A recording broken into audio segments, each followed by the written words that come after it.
اگه یه شب تنها توی حموم متروکه باشی و از توی آینه صدای خودت رو بشنوی چی کار میکنی؟ فرار میکنی یا وارد آینه میشی؟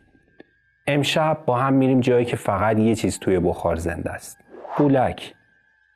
به داستان ترسناک قولک، جن حمام قدیمی، خوش آمد.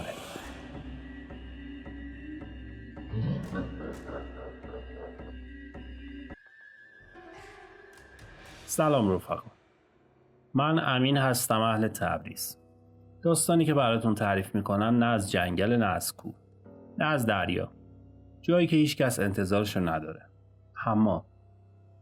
همه چیز از اون روز شروع شد که پدرم گفت باید بریم سراغ بازسازی یه حمام تاریخی توی شهر قدیمی. حمام دوره صفاریه، یه حمام قاجاری متروکه و نم خورده با کاشیایی که هنوز رد پای 100 سال پیش روشون مونده بود. ما یه تیم مرمتکار بودیم، پدرم استاد، من کارآموز. قرار بود به مدت 1 ماه اونجا کار کنیم.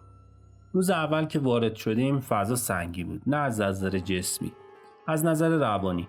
بوی تند رطوبت، سکوت غیرعادی و نوری که انگار تا وسط حمام هم نمیرسید. با خودم گفتم شاید چون اینجا متروک است اینجوریه. پدرم گفت امین، تو فعلا برو سراغ حوضچه پشتی، اونجا رو با برس تمیز کن، ببین چقدر سنگ زیرشه. راه افتادم سمت حوض عقب. طول راهروها پیش در پیچ بود، با سقف‌های گنبدی کوتاه و ستون‌های سنگی. صدای قدم‌هام توی اون سکوت مثل ضربه چکش توی گوشم میپیچید. رسیدم به حوضچه. آب توش نبود ولی زمین خیس بود، انگار همین چند لحظه پیش کسی ازش بیرون اومده باشه. نشستم، دستمو کشیدم روی کاشی‌های سرد و لیز.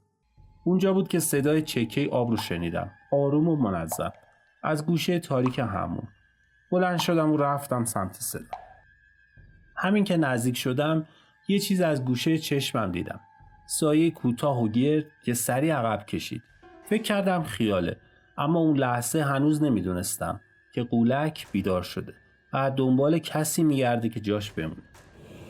چند ثانیه ایستادم، خیره به همون جایی که سایه ها رو دیده بودم. اون گوشه فقط یه لوله قدیمی بود و دیوار کاشی شده‌ای که بخار سطحش رو تار کرده. ولی قسم میخورم چیزی حرکت کرد، یه چیز گرد کوتاه که انگار ایستاده بود و نگاهم میکرد. با خودم گفتم شاید خیال زده شدم، نور افتاده، بخار جابجا شده و مغزم بازی در آورده. برگشتم سمت حوضچه و مشغول تمیزکاری شدم، اما اون صدای چکه همچنان ادامه داشت. و حالا یه چیز دیگه هم بود، صدایی شبیه خنده خفه، خیلی آروم، خیلی دور، انگار از پشت دیوار. کارم تموم شد، برگشتم سمت راهرو، ولی اون حس سنگینی هنوز با هم. احساس کردم یه جفت چشم دارن از تاریکی دنبالم میکنن. قدم‌هامو تندتر کردم، صدای نفس‌هام توی همون پخش شده بود. به سالن اصلی که رسیدم پدرم داشت با 2-3 تا استادکار دیگه سرکله میزد. گفتم بابا اینجا خیلی خفه است، یه جوریه. نگام کرد، ابروهاش رفت بالا. گفت فقط تو اینو نمیگی، این حموم از اون قدیم همش همینجوری بوده. کسی که توی زیاد بمونه دیوونه میشه. پس کارتو بکن و زیادی توی فکر نرو. بعدش یکی از استادکارا گفت من شنیدم که این حموم نفرین شده است. قدیما یه غول کوچیک توی حوضش زندگی میکرده. هر وقت کسی تنها میموند میومد سراغش. پدرم با اخم گفت ساکت شو، اینا خرافه است. ولی من اون لحظه دیگه شک نداشتم. اون چیز فقط یه خیال نبود. قولک واقعا اونجاست و حالا میدونه، من دیدمش. اون شب وقتی برگشتیم خونه ذهنم هنوز توی حموم بود. صدا، سایه، خنده خفه، ولی بیشتر از همه اون جمله استادکار توی گوشم میپیچید. یه غول کوچیک وقتی تنها میمونی دنبالت میاد. سعی کردم بخوابم ولی چشمام بسته نمیشد. توی تاریکی مدام تصویر یه چیز کوتاه و گرد جلوی چشمم ظاهر میشد. نه صورت داشت نه دستای واضح، فقط چشم. 2 تا چشم درشت براق که وسط تاریکی میدرخشیدن. فرداش دوباره برگشتیم سر کار. پدرم گفت امین امروز برو سمت دوشخونه، اونجا رو تمیز کن. چند تا آینه هست که باید برق بندازی. دوشخونه تاریک ترین بخش همون بود، هیچ پنجره‌ای نداشت. دیوارا خزه بسته بودن و بخار توی هوا معلق بود، حتی بدون آب. آینه ها قدیمی بودن، قاب برنزی، سطح ترک خورده و مه گرفته. دستم رو بردم برای تمیز کردن یکیشون. همون لحظه یه بخار سرد از پس گردنم رد شد. خشکم زد. برگشتم. هیچ کس نبود. ولی وقتی دوباره آینه رو نگاه کردم یه چیز توی تصویر اضافه شده بود. یه سایه کوتاه پشت سرم. ایستاده بود بی صدا. برگشتم سریع. بازم هیچی نبود. ولی وقتی دوباره نگاه کردم آینه بخارش پاک شده بود و یه رد انگشت خیس وسطش کشیده شده بود. انگشت‌های کلفت، کوتاه با ناخن‌های عجیب. فرار نکردم ولی دیگه اونجا هم نموندم. رفتم سمت سالن اصلی اما همه چیز توی ذهنم میچرخید. هولک دنبال من بود ولی چرا من؟ از اون لحظه که رد انگشت رو توی آینه دیدم دیگه نمیتونستم همون رو مثل قبل ببینم. اونجا فقط یه فضای قدیمی نبود، زنده بود و چیزی توی تاریکی کمین کرده بود.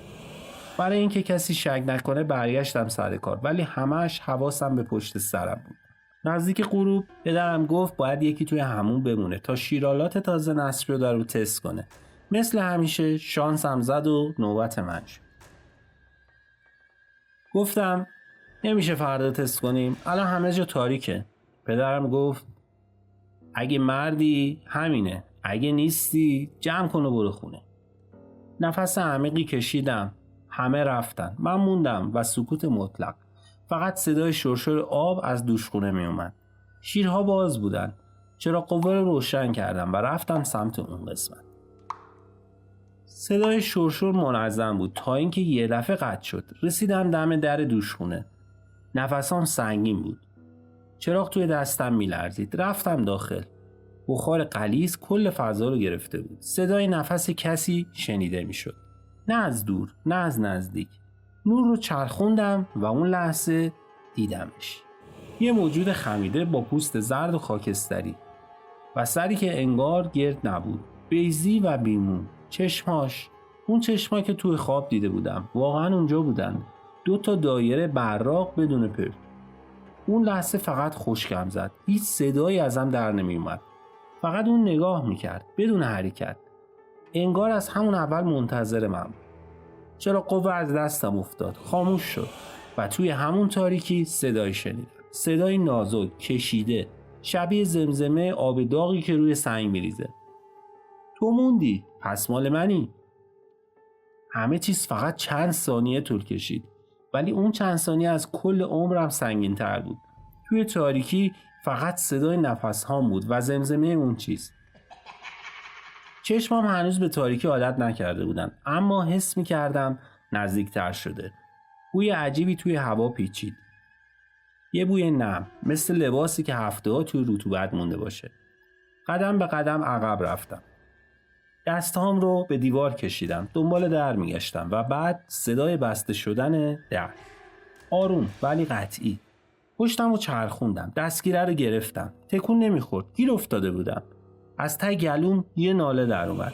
چراغ قوه رو دوباره روشن کردم. نور لرزید. هولک دیگه اونجا نبود. ولی صدای قطره‌های آب دوباره شروع شد. این بار از بالای سرم. نور رو بالا گرفتم و چیزی که دیدم هنوز یادم. اون موجود درست بالای سرم به سقف چسبیده بود. مثل یه عنکبوت. دست و پاش به ستون گچی چسبیده بودن. بدنش پیچ خورده و گردنش با زاویه عجیبی به سمت پایین خم شده بود. چشماش هنوز منو نگاه کردن. زمزمه کرد همون خالی نباشه. من نمیرم. باید یکی بمونه. فریاد زدم. چرا قوه افتاد. تاریکی کامل. صدای خنده خفه توی گوشم پیچید. در همون لحظه نور راهرو چشممو زد. در باز شد. پدرم بود. فقط گفت امین چی شده؟ چرا داد زدی؟ برگشتم سمت سقف. هیچی نبود. پدرم اومد تو و من فقط نگاهش کردم و گفتم اون تو بود درست بالای سرم. ولی پدرم فقط ساکت نگاهم میکرد و گفت یه سریا نباید بمونن اینجا، به خصوص توی شب، چون اونی که همیشه اینجا بوده ممکنه بخواد جاشو باهات عوض کنه. تا آخر شب دیگه حرفی نزدیم. فقط سکوت بود و صدای شرشر آب. آبی که بیوقفه از گوشه‌های حموم میچکید. وقتی برگشتیم خونه ذهنم مثل آینه بخار گرفته شده بود. تصویر داشت ولی واضح نبود. ولی یه جمله پدرم مثل خنجر توی ذهنم مونده بود. یه سریا نباید بمونن اینجا چون ممکنه جاشونو بخوان باهات عوض کنن. صبح زود بی سر و صدا از خونه زدم بیرون. رفتم سراغ پیرمردی که قبلا نگهبان اون حموم بود. اسمش سفر بود. توی اتاق نمور ته بازار زندگی میکرد. وقتی گفتم راجع به حمام صفاریه میخوام حرف بزنم اول ساکت شد. بعد گفت تو رفتی اونجا؟ شب موندی؟ گفتم یه شب مجبور شدم. چیزی دیدم. یه موجود کوتاه با چشمای سیاه. صدای خندش قبل از اینکه جمله‌مو تموم کنم با دسته لرزون قوری چای رو کنار زد و گفت تو قولک رو دیدی. اون فقط خودشو به کسایی نشون میده که قرار جای کسی رو بگیرن. با تعجب گفتم جای کسی؟ آروم گفت 5 سال پیش پسرم رو اونجا فرستادم کمک توی مرمت. چند روز بیشتر دووم نیورد. روز دوم شب موند اونجا. گفت چیزی دیده. گفت میخواد بره دوباره ببینه. فرداش فقط لباساش بود. تا امروز نه جسدی نه خبری. هیچی ازش نداریم. دستم یخ کرد. گفتم اسم پسرت چی بود؟ گفت حسین. ولی توی آینه حموم یک بار بعد از ناپدید شدنش یکی از بچه‌ها گفت که دیده یه چیز کوتاه قد با چشمای حسین نگاش میکرده.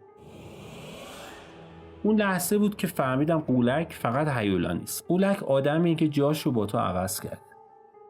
از پیش سفر که اومدم بیرون بدنم یخ کرده. همه چیز داشت کنار هم قرار میگرفت.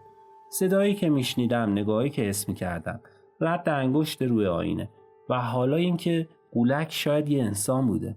کسی که جا موند و حالا دنبال جایگزینه. رفتم سر کار ولی توی ذهنم فقط یه چیز بود. آینه ها. یه ساعت که گذشت پدرم رفت سراغ قسمت بخارخونه. من یواشکی چراغ قوه‌مو برداشتم و رفتم سمت همون دوشخونه لعنتی. جایی که دفعه قبل اون سایه کوتاهو دیده بودم. آینه‌ها همونجا بودن. یکیشون ترک خورده، یکیشون کمی سیاه شده. ولی وسطی صاف و شفاف. طوری که حتی بخار هم روش نمی نشست. رفتم جلو. نفس عمیقی کشیدم و خودم رو توی آینه نگاه کردم. چیز عجیبی بود. تصویرم همون بود.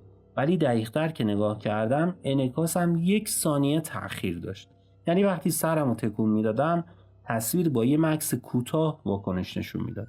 قلبم توی سینم میکوبید. آروم زمزمه کردم تو اونجایی؟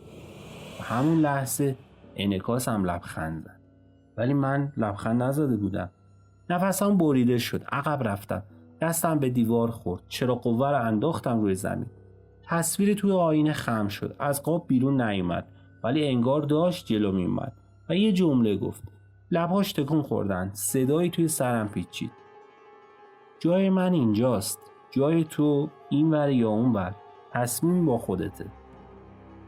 اون جمله مثل یخ روی ستون فقراتم نشست. جای من اینجاست. جای تو اینور یا اونور. یعنی چی؟ یعنی یه انتخاب دارم؟ از همون لحظه آینه برام تبدیل شد به درگاهی که بین این دوتا دنیا باز مونده. دنیای ما و دنیای اونایی که تو همون گم شدن. همونطور که عقب رفتم تصویرم تو آینه هم عقب رفت. ولی یه لحظه دیدم که چهرش تغییر کرد. نادر نبود. من نبودم. یه صورت دیگه. صورت یه پسر جوون. چشمای سیاه. صورت خسته ولی آشنا. یاد حرف پیرمرد افتادم. حسین. لبهای اون تصویر توی آینه دوباره تکون خوردم ولی این بار صدا واضح‌تر. زمزمه نرم توی مغزم نه از بیرون. من نمیخواستم اینطوری شه. قسم میخورم. اونا منو گرفتن. گفتن اگه کسی بیاد و جاش بمونه میتونم برگردم. ولی فقط یکی. فقط یه بار. خواهش میکنم. ایستاده بودم. خشکم زده بود. نمیتونستم جواب بدم. گفت تو مثل منی. تو میفهمی. اونور وحشتناکه. تاریکه. صداها دست از سرم بر نمیدارن. هر شب ازم میپرسن چرا هنوز کسی نیومده؟ نذار دیر بشه امین.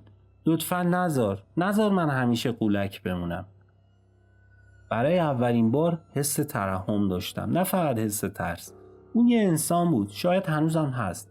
ولی یه چیز توی حرفاش بود که بیشتر از همه داغونم کرد.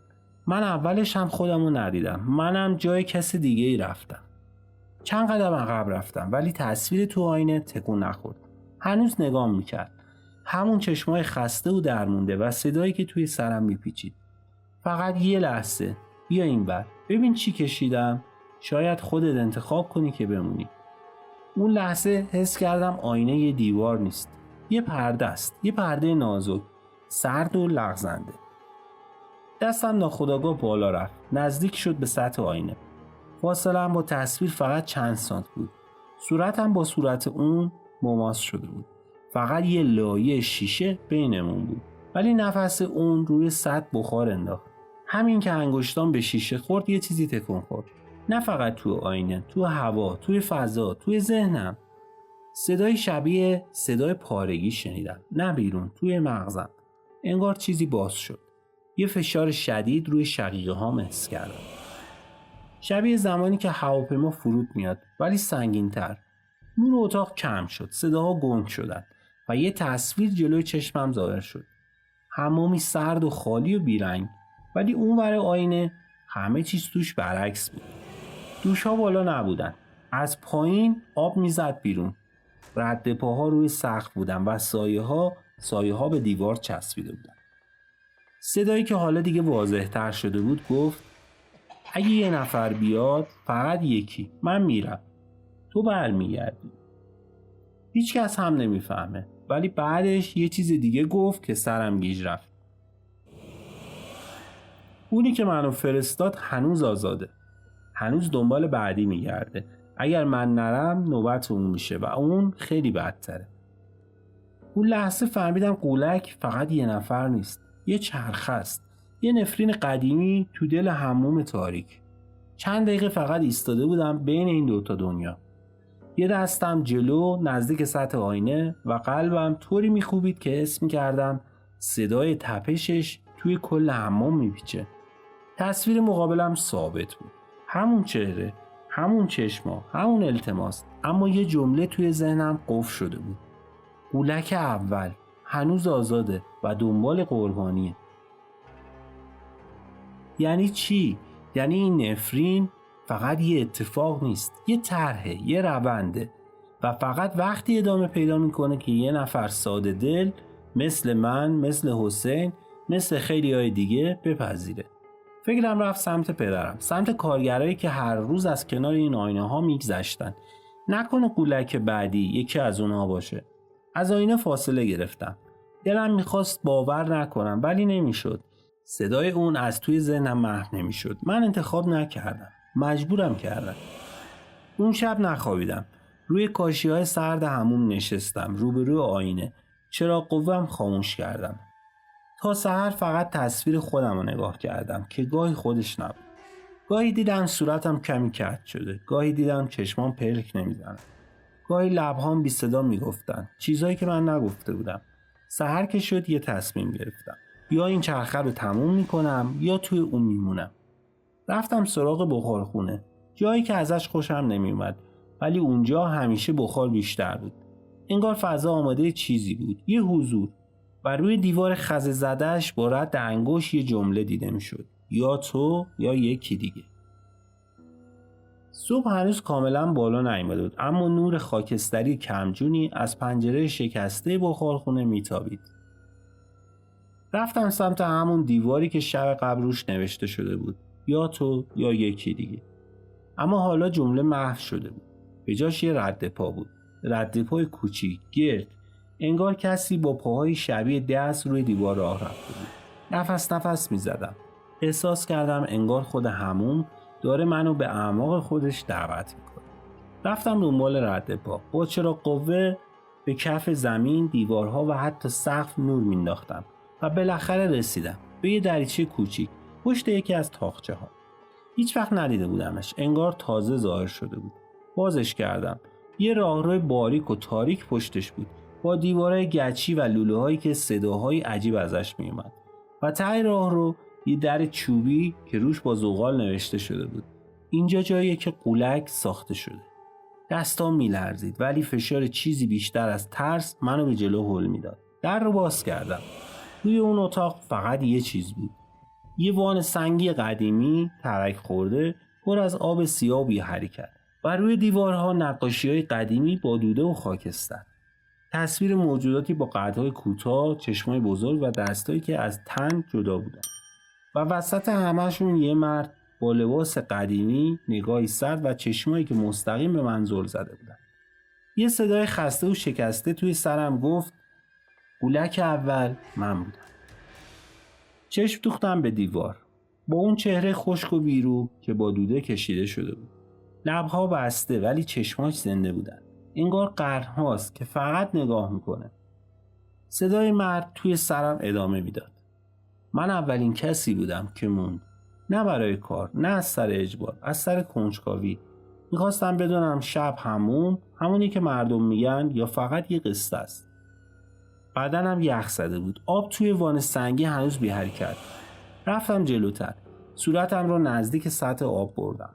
بازتاب صورتم کامل نبود. ولی یه چیزی کنارم توی تصویر بود. یه سایه. خمیده و بی صدا. صدا گفت اون شب من از آینه رد شدم. ولی اونور یه مش سایه بودن که منتظر بودن جاشونو بدن به یکی دیگه. من اونا رو دیدم. اونها هم منو دیدن. و چون اول بودم مجبورم کردن که بمونم تا یه نفر بعد از من بیاد. از اتاق خواستم بیرون برم اما در بسته شد. نور چراغ قوه کمرنگ شد.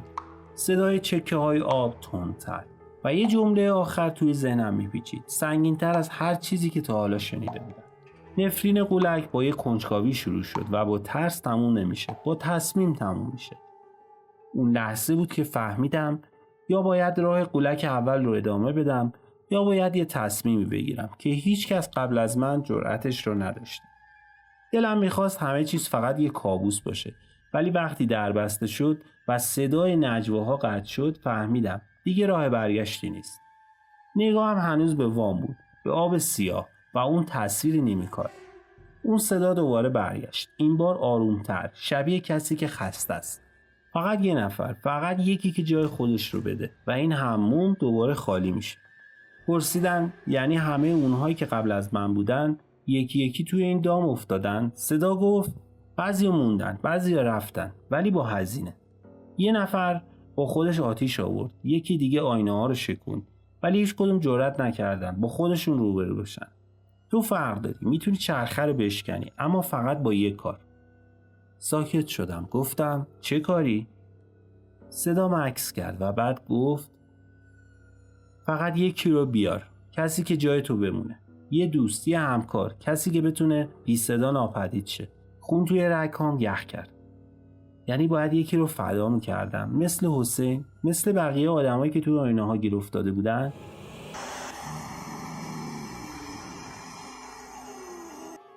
وقتی فهمیدم تنها راه تموم شدن این کابوس فدا کردن یه نفر دیگه است، یه انتخاب جلوم بود. یا یکی رو قربانی کنم یا خودم برم. ولی یه چیز دیگر رو نمیدونستم. قولک فقط منتظر انتخاب نبود. دنبال وارث بود. ادامه داستان رو از دست ندید.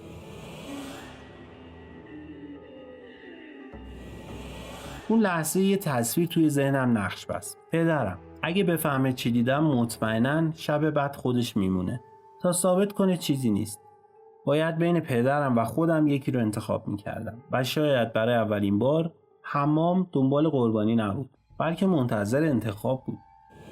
وقتی از دریچه بیرون اومدم حمام مثل همیشه ساکت بود. نه صدایی نه حرکتی. فقط میدونستم چیزی زیر این سکوت دفن شده، مثل آتیش زیر خاکستر.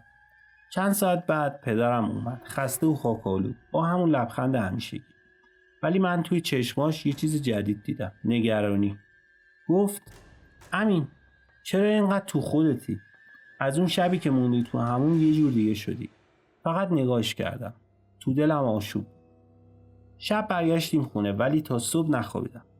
فکر میکردم، میسنجیدم، حساب کتاب میکردم. یه جمله توی ذهنم تکرار میشد. چرخه فقط با یه تصمیم تموم میشه. فردا پدرم گفت قرار حمام رو برای بازدید یه گروه قدیمی از شاگردهای استادش باز کنه و همون لحظه مغزم جرقه زد. رفتم پیشش و گفتم میخوام حموم رو برای یه پروژه تحقیقاتی مستندسازی نشون بدم. چند تا دانشجوی معماری میان. شاید یک شب بخوام بمونن و تجربه محیط سنتی رو ببینن. با تعجب نگاهم کرد ولی قبول کرد. شب بعد حموم آماده بود. آینه ها تمیز، فانوس ها روشن، وان پر از آب، ولی کسی نیامد. فقط من موندم. رفتم توی بخارخونه. یه ظرف پر از نمک آوردم.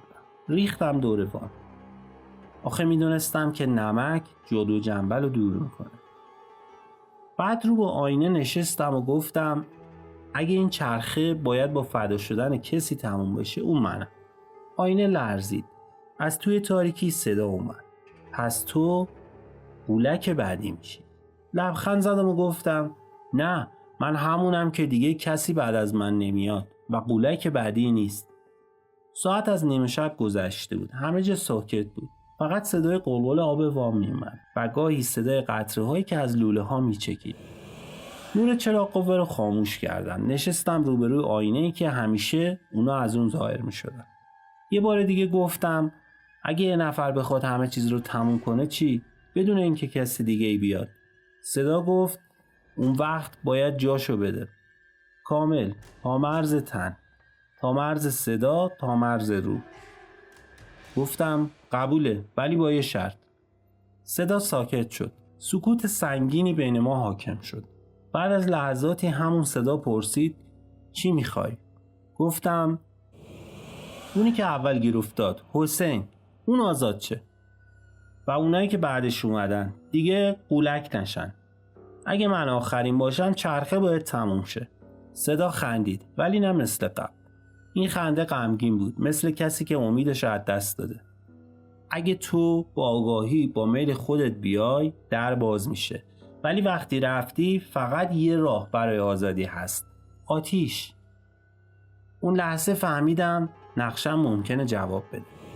رفتم سراغ کیسه‌ای که آماده کرده بودم. توی اون چند تا مشعل، کبریت ضد آب و یه شیشه کوچیک نفت داشتم. آروم گفتم باشه بیا، من آماده‌ام. آینه شروع کرد به لرزیدن. تصویر توی آینه محو شد و تصویر یه راهرو، همون راهروی تاریک اونها توش بودن، کم کم شکل گرفت. قدم اول رو که گذاشتم یک باره کشیده شدم داخل. فقط یه لحظه چشمم افتاد به وان. توی اون آب سیاه صورت حسین دیده میشد، ولی لبخند میزد. وقتی وارد شدم همه چیز عوض شد. نه نور، نه صدا، نه حتی زمان. تنها چیزی که بود تاریکی مطلق بود و صدایی که از همه طرف میومد. تو اومدی، پس چرخه کامل شد. راه افتادم. نمیدونستم کجا میرم، اما قدم ها منو به جایی میبرد که صداها بلندتر میشد. یه جور سالن سنگی بود با 10 آینه شکسته. چهره‌هایی که روی سطحشون گیر افتاده بودن. جیغ نمیزدن، فقط تماشا میکردن. اون وسط اون ایستاده بود. همون تصویر مردی که توی دیوار دیده بودم. قولک اول. چشماش پر از سایه بودن، ولی صورتش آروم بود. گفت تو انتخاب کردی. حالا ما آزاد میشیم، ولی تو باید بمونی. مشعل رو از پشت کمرم بیرون آوردم. لبخند زد. گفت نمیتونی ما رو بسوزونی. این دنیا با آتیش ساخته نشده، با تاریکی زنده است. جواب دادم من شما رو نمیسوزونم، خودم رو میسوزونم. نفت رو ریختم روی پاهام و فندک زدم. آتیش از من بالا گرفت. اصلا سوزشی احساس نمی‌کردم. انگار آتیش سرد بود. جیغ‌ها شروع شد. دیوارها لرزیدن. آینه‌ها ترک خوردن. صداها جیغ می‌زدن، التماس می‌کردن. می‌خواستن خاموشش کنم، ولی دیگه دیر بود. لحظه‌ای دیدم صورت حسین از یکی از آینه‌ها آزاد شد. چند نفر دیگه هم همینطور. و آخر از همه تصویر خودم داشت محو می‌شد. صدایی گفت تو نفرین رو شکستی، ولی برای برگشت دیر شده. با لبخند گفتم قرار نبود برگردم. همه چیز روشن شد. برای اولین بار اون دنیا رو نور گرفت. قولک دیگه کسی رو شکار نمی‌کنه. چون کسی جرأت کرد که خودش قربانی نباشه، بلکه ناجی بقیه باشه. از اون به بعد اون پسر دیگه پیدا نشد.